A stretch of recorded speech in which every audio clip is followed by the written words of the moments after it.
Gepeng ini tengah tidur lelap di depan toko hingga ia diguyur oleh si empunya toko, lalu kabur dari tempat itu. Itu bukan yang pertama kali.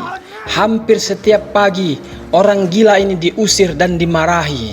Ia dipukuli, ia ditendang, ia dimaki-maki, dilempar botol atau dipukuli.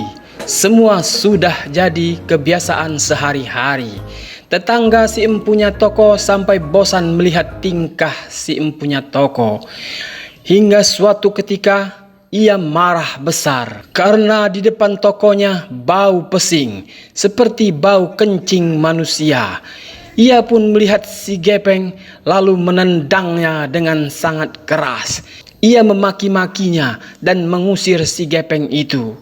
Namun kejadian itu adalah akhir pertemuan keduanya.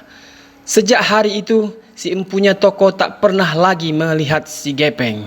Setiap pagi saat membuka toko, ia tak pernah lagi menemukan Gepeng itu di depan tokonya. Lama-kelamaan, ia mulai bertanya-tanya, kemana si orang gila itu pergi. Tetangganya pun memberitahu kalau si orang gila sudah lama pergi. Si empunya toko pun penasaran. Ia teringat ia memiliki kamera CCTV. Ia kemudian masuk dan segera mengecek rekaman CCTV yang ia miliki. Saat melihat rekaman video, si empunya toko terkejut bukan kepalang. Ia melihat semua kejadian, tak hanya tindak tanduknya yang kelewat batas, tapi semua kejadian-kejadian aneh yang tak pernah ia sangka-sangka. Mulai dari orang yang mencoba vandalisme di depan tokonya, atau ada yang mencoba kencing di depan tokonya, semua diusir oleh si orang gila. Puncaknya, si orgil menghalau dua orang pencuri yang hendak membobol toko tersebut. Ia berkelahi dengan kedua pencuri tersebut. Ia rela dipukuli asalkan bisa menggagalkan pencurian itu.